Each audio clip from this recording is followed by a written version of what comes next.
الحمد لله نحمده ونستعينه ونستغفره ونعوذ بالله من شرور أنفسنا ومن سيئات أعمالنا من يهده الله فلا مضل له ومن يضلل فلا هادي له أشهد أن لا إله إلا الله وحده لا شريك له وأشهد أن محمدا عبده ورسوله لا نبي بعده اللهم صل وسلم وبارك على سيدنا محمد وعلى آله وأصحابه أجمعين سبحانك لا علم لنا إلا ما علمتنا إنك أنت العليم الحكيم وتب علينا إنك أنت التواب الرحيم ولا حول ولا قوة إلا بالله العلي العظيم رب اشرح لي صدري ويسر لي أمري واحلل عقدة من لساني يفقهوا قولي أما بعد. Hadirin jamaah salat maghrib Masjid Al-Jihad yang dimuliakan Allah, pertama-tama terlebih dahulu marilah kita sama-sama memanjatkan puji dan syukur kita kepada Allah Subhanahu wa taala karena diberikan rahmat, karunia, taufik dan hidayahnya Tuhan.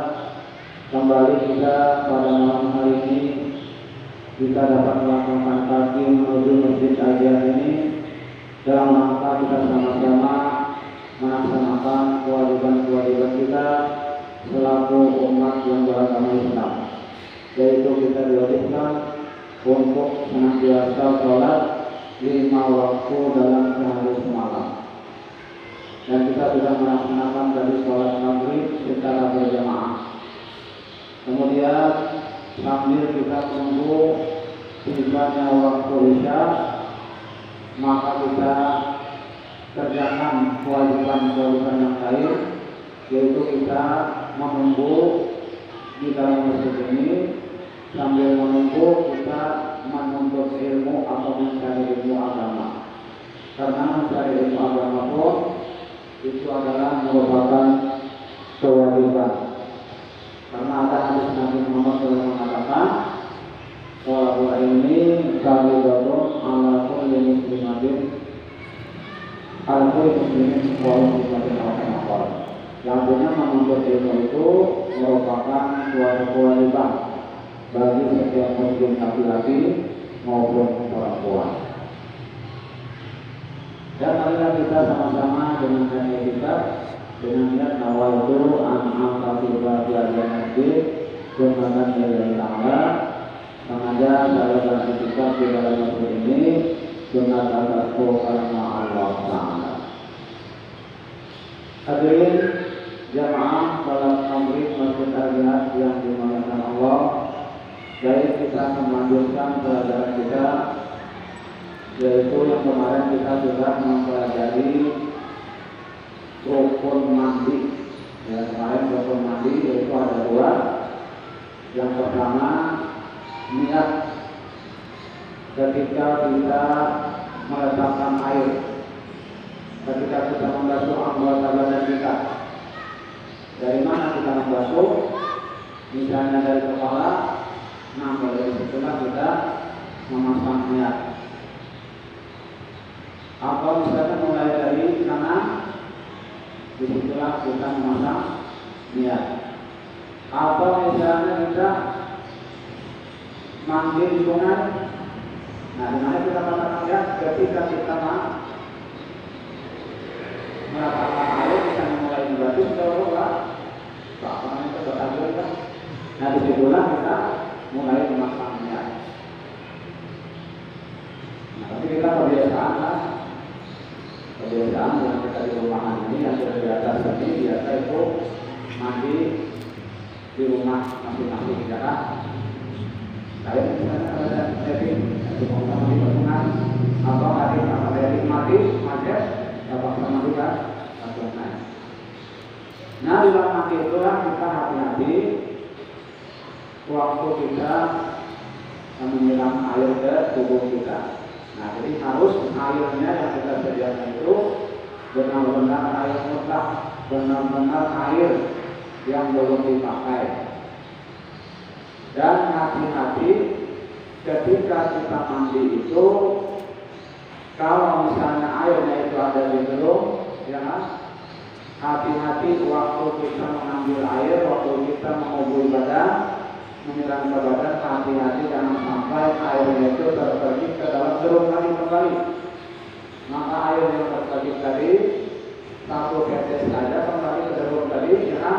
Air itu akan mustakmal dan mandi juga pun pada serang. Yang bagus itu mandi pakai selang, ya kan? Pakai selang. Kontakkan di apa namanya? Di legging itu selang bisa boleh di mana? Itu yang aman. Daripada kita mengumpul besok, mengumpul mandi di dalam, musian airnya ini tersedih ke situ lagi. Nah, maka air yang di dalam perut itu akan menjadi mustakmal. Artinya sudah terpakai. Ini ketika itu memang karena air itu tadi kan dalam perut itu airnya tidak sampai 2 tulang. Ya kan 2 tulang itu 216 liter. Saudara itu katakan 220 sampai 1 tulang. Dan kita ambil terus itu berkurang. Ya, maka 2 liter.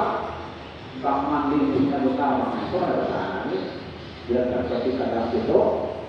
Kalau bak mandi yang lebih 2 bola itu aman, ya aman.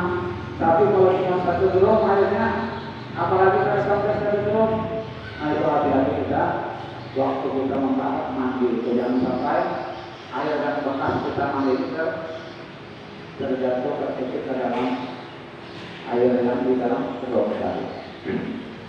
Nah kemudian yang kedua kemarin setelah niat kita lalu menyampaikan air, mengalirkan air ke seluruh tubuh kita, ya kan? Bulu membulu, ya kan? Baik dari batang, nah itu disampaikan tersebut. Nah itulah rukun-rukun mandi hanya cuma 2, pertama niat, kemudian yang kedua menyampaikan, mengalirkan air ke seluruh badan kita. Nah kemudian pada malam hari ini kita akan membahas sunat mandi. Sunat mandi artinya sebelum mandi itu apa saja yang kita lakukan. Sunat mandi sangat banyak.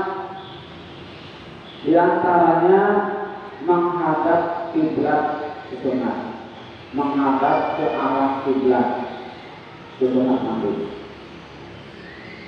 Kemudian mengucapkan basmalah, Bismillahirrahmanirrahim. Ketika kita menghubungi awak, kita mengenal awak kita, badan kita. Yang diiringi dengan niat, ya, yang diiringi dengan niat. Yang mulai di awak di atas, Bismillahirrahmanirrahim. Contohnya sengaja aku mandi untuk melakukan hadas junub misalnya, atau hadas besar. Fardu karena Allah Ta'ala. Tidak mati lah, niat itu dalam kita ambil tentang mulut.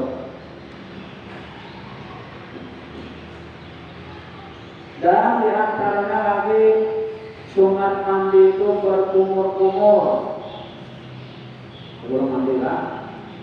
Dan memasukkan air ke hidung seperti dalam wudhu. Kumur-kumur, ya kan? Masukkan air ke hidung. Tetapi sunat lagi yang nanti dengan menyertakan niat dengan membasuh. Jadi ketika kita melaksanakan tadi kumur-kumur tadi, ya kan, itu kita niatkan mengerjakan sunat mandi. Kita niatkan, ya kan, kita niatkan mengerjakan sunat mandi. Kamu kita katakan niat. Karena pahala sunat dia ya kan, walaupun kita misalnya mengerjakan sunat dua, tapi kita tidak berniat. Jadi niatkan mengerjakan sunat mandi.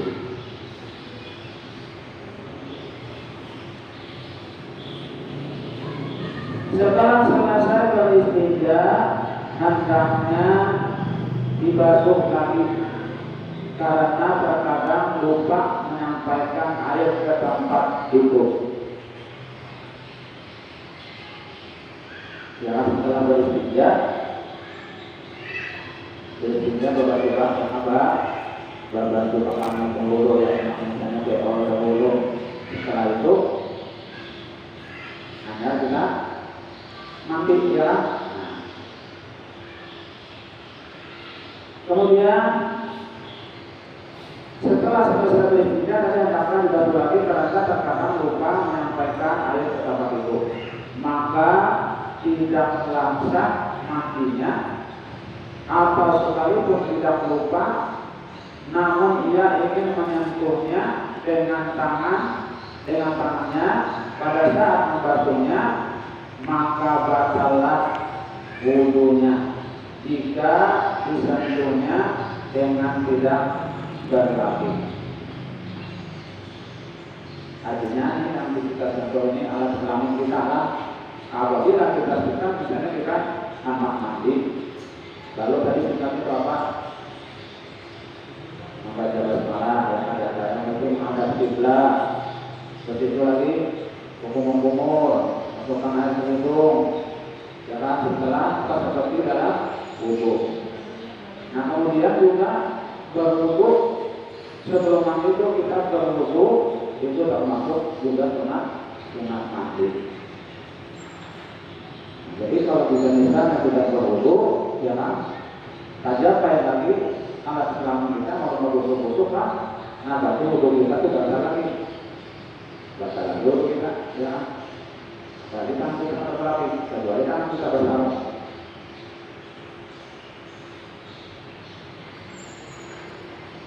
Sebagian dari yang disunatkan dalam mandi menghilangkan bekas air mani dan ingus atau bekas mani dan wadi atau yang seumpama dengan itu dari najis jika terdapat di tubuh, sekalipun sudah cukup membasuh hadas dan najis dengan sekali basuh. Nah itu dengan kedua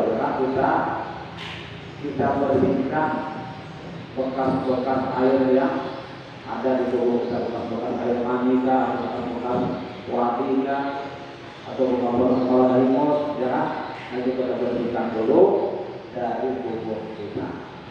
Itu namanya. Sebagian lagi yang disunatkan mengambil wudhu dengan sebaik-baik wudhu. Nah, jadi sebelum mandi kita sunat wudhu, ya, wudhu dahulu. Makanya wudhu tidak lupa, karena sunat kita berwudhu. Sesudah menghilangkan semua najis, setelah kita menghilangkan semua najis, lalu kita berwudhu, ya, berwudhu.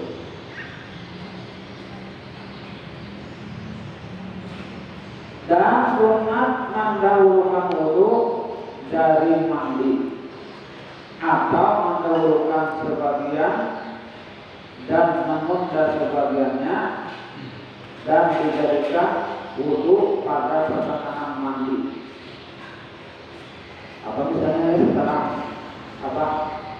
waktu awal lalu wudhu bisa juga karena pertengahan mandi aja. Waktu awal dulu pertengahan mandi wudhu bisa juga.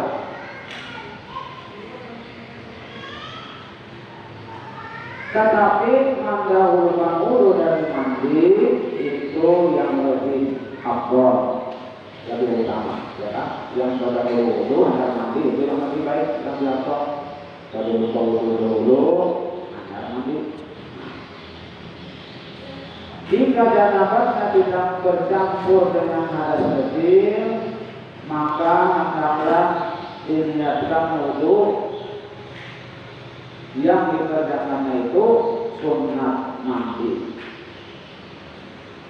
Jika janabatnya tidak bercampur dengan hadas kecil, maka hendaklah diniatkannya wudhu yang dikerjakannya itu sunat mandi. Maksudnya, artinya jika janabat kita junub di dalam keadaan.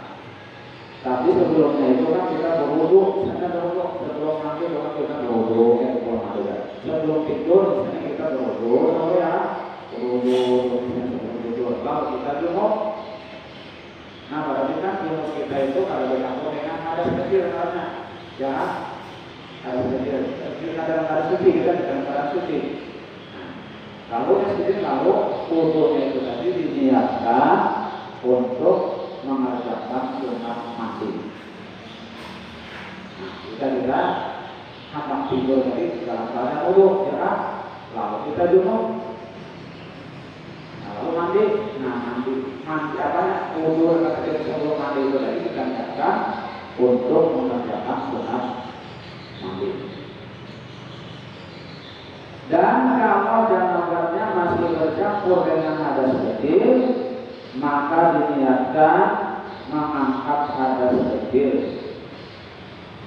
Nah, jadi jika janabat kita itu bercampur dengan hadas kecil, artinya kita pun sebelum tidur tadi kita ada wudhu, ya.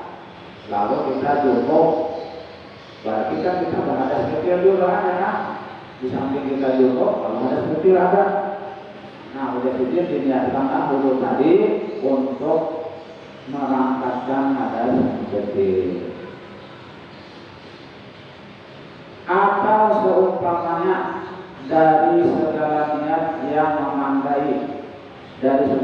yang memadai pada wudhu agar keluar dari perselisihan pendapat ulama yang mewajibkannya. Jadi sebagian ulamanya ada yang mewajibkan yang wudhu dari wajib dahulu diterjemah sebelum mandi, ada dua. Yang mengangkat hadas kecil tidak masuk ke dalam hadas besar mandi. Didahulukan dari wudhu maupun wudhu didahulukan dari mandi. Ya. Yang mengangkat hadas kecil tidak masuk ke dalam hadas besar mandi. Didahulukan dari wudhu maupun wudhu didahulukan dari mandi. Artinya yang hadas kecil tadi pada hadas besar yang namanya mandi didahulukan karena wudhu dari hadas kecilnya didahulukan. Kemudian sunat mengakalkan niat wudhu sampai selesai mandi. Sunat mengakalkan niat wudhu sampai selesai mandi. Maka kalau berhadas sebelum mandi, sunat baginya mengulangi wudhu. Kalau berhadas sesudah mandi, sunat baginya mengulangi wudhu. Jadi kita kalau berhadas tadi, wudhu ulang ya. Misalnya kita anak mandi wudhu dulu, habis itu mandi, ya. Dari itu kalau kita gosok pakai sabun, tadi apa yang kurang kan? Tadi apa yang misalnya kita tadi nggak tahu kurang dulu kita kan? Nah, jadi nanti pas tahu lagi, ya, pas tahu lagi. Kalau misalnya ada nggak tahu itu, biar nggak berubah terus lagi, ya, biar nggak berubah terus lagi. Asalnya batal, itu batal itu kan kita kalau gosok jangan sampai tersentuh alat kelamin kita ya kan? Namun tercapai batal pulang kita. Namun yang batal itu tadi maka wudhu ulang, karena diulang lagi wudhunya. Inilah yang diperkuat oleh Syekh Ibnu Hajar di dalam kitabnya yang bernama Tuhfah. Tetapi yang diperkuat oleh Syekh Ramli di dalam kitab Nihayah tidak disunatkan baginya mengulangi wudhunya. Ini ujar Syekh Ramli, tidak disunatkan baginya mengulangi wudhunya. Syekh Hajar berkata, bermula niat itu menjadi sebagian niat yang kedua. Bermula niat itu menjadi sebagian niat yang kedua. Karena memadai niat mandi sudah mencakup dalam niat mandi seperti memadai niat wudhu mencakup niat khusus berkumur-kumur. Kalau ditinggalkan wudhu atau berkumur-kumur atau masukkan air ke hidung, maka makruh.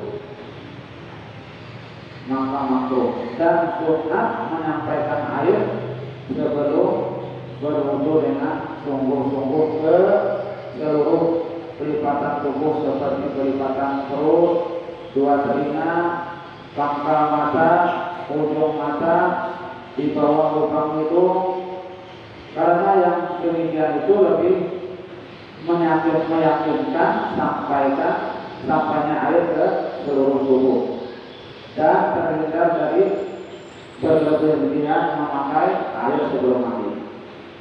Nah, jadi di sini namun sebelum mandi itu bisa ada hukum-hukum, ada memasukkan air ke hidung, ada tidak memasukkan air ke hidung, itu makruh.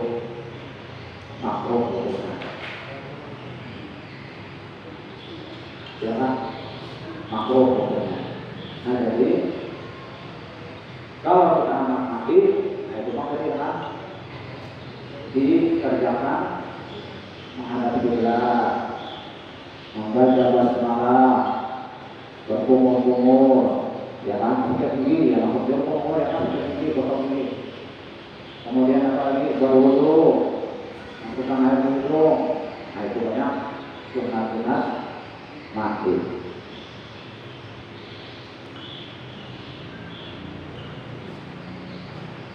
Sunat menyelat-nyelati pohon rambut kepala.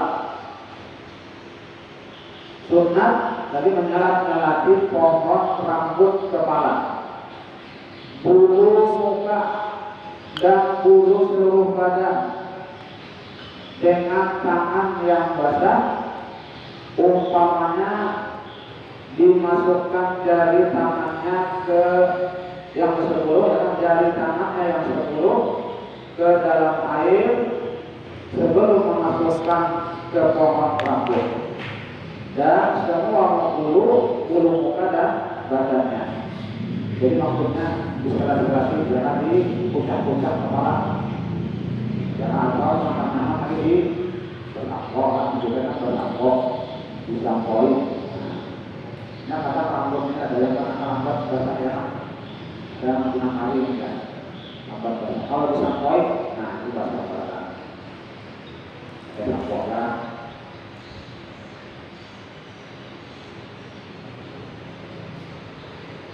Dan sunat mengalirkan air ke atas kepala. Sunat mengalirkan air ke atas kepala. Kemudian ke sebelah kanan pihak muka. Kemudian pihak belakang. Kemudian sebelah kiri pihak hadapan. Kemudian pihak belakang. Karena mengikut Rasulullah Shallallahu Alaihi Wasallam. Nah, jadi ketika kita mulai di kepala, ya kan? Kepala. Hanya bagian kanan muka. Hanya bagian belakang. Hanya bagian kiri muka. Bagian kiri muka. Hanya belakang. Nah, itu kalau Rasulullah ya. Itu Nabi kita Muhammad Shallallahu Alaihi Wasallam. Maka cara yang demikian itu berbeda dengan perintah mandi. Maka cara yang demikian itu berbeda dengan perintah mandi karena dalam memandikan mayat tidak sampai ke belakang kecuali kalau sudah selesai kedua pihak hadapan. Ini kan yang mandi mayat, ya kan? Berbeda. Karena mudah mengalirkan yang seperti itu dalam mandi orang yang hidup, berbeda dengan memandikan orang yang mati, ya kan? Karena akan terjadi berulang-ulang membolak-balik tubuh mayat sebelum membantu sesuatu yang ada di sebelah kiri. Namun bisa ya kan kalau memandikan mayat itu apa? Bolak-balik, nanti muka dulu, muka dulu. Hanya kepala mana? Cuma orang memandikan mayat, kepala dulu, berkepala hanya bagian kanan, di atas kepala dulu, hanya kan kalau di kanan sampai ke belakang, itu orang yang memandikan mayat. Ya kan kalau kita yang ini mudah aja ya kan kita berdiri, ya mudah. Syekh Rabi di dalam kitabnya Cahaya berkata, jika dalam mandi orang yang hidup diperbuat seperti mandi orang yang mati, cukuplah baginya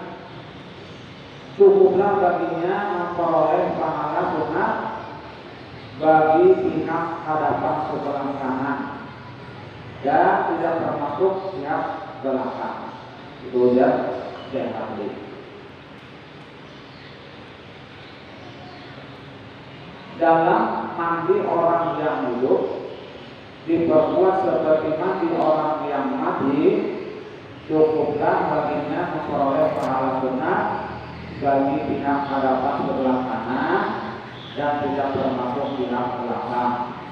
Nah, jadi kemudian dari cara tadi, kalau orang yang hidup ini kan biasanya kan kita mandi kepala dahulu, dari kepala hanya sebelah kanan ke hadapan.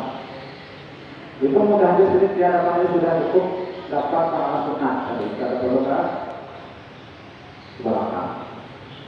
Ada perlu ke belakang. Tapi kita mau begini, tapi kita ke belakang banyak. Lain orang yang meninggal. Kalau orang meninggal juga tangan-tangannya itu jadi di muka juga luas sampai. Ya kan, itu orang yang meninggal, orang yang mati. Jadi cukup boleh kita lihat belakang muka sudah mencakup dalam kepala sunat. Nah, jadi itu kan cara mengambil tadi mulai kepala dulu, kepala, ada sebelah kanan, bagian belakang, dan belakang sebelah kiri, belakangnya belakang. Kayak mandi mayat, ya, kayak mandi mayat.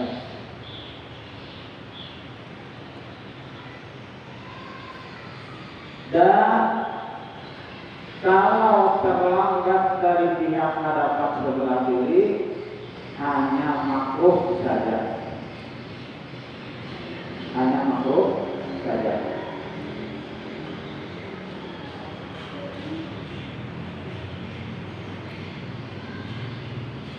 Tertib seperti itu yang dimaksudkan oleh orang yang mengatakan sunat tertib di dalam mandi. Maksud itu tadi itu hanya oleh orang yang mengatakan sunat tertib, karena ada yang mengatakan bahwa mandi itu sunat tertib, artinya peraturan mulai kepala dulu, hanya sebelah kanan, muka, ya kan, kanan belakang, kiri muka, kiri belakang. Itu bagi orang yang mengatakan tertib ada di dalam mandi, ya.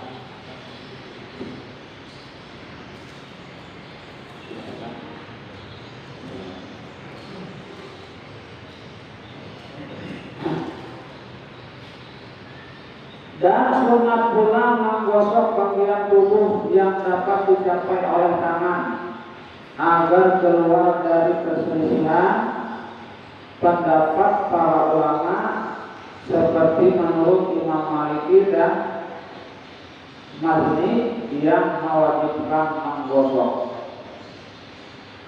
Nah, jadi sunat menggosok bagian tubuh yang dapat dicapai oleh tangan. Bagian tubuh yang mau dijalan kalau digosok tangan yang mana itu aja masalah. Angkawannya aja, yang kepala kan misalnya ada angkawan itu, ya kan di muka aja, ya kan kepala, ya. Bagian angkawannya aja biasanya digosok. Karena ini menurut Imam Maliki dan Mazni itu menggosok itu jadi wajib. Nah, kalau yang seperti ini hanya sunat. Dan sunat pula menyelat-nyelati dalam membasuh dan menggosok, seperti menyelat-nyelati seluruh rambut kepala 3 kali, kemudian membasuhnya 3 kali dan digosok 3 kali, kemudian diselat-selati seluruh bulu mukanya 3 kali, kemudian dibasuh 3 kali dan digosoknya 3 kali, kemudian diselat-selati seluruh bulu yang tinggal di tubuhnya 3 kali, maka dibasuhnya 3 kali dan digosoknya 3 kali. Demikianlah tertib yang diterangkan di dalam kitab Tuhfah. Jadi sunat 3 jangan 3 kali manggul. Manggul ya, tapi 3 kali sunat ya. Misalnya kepala 3, bagian kanan 3, bagian kiri 3. Kayak manggul mati itu maksudnya. 3 ya. Siapa?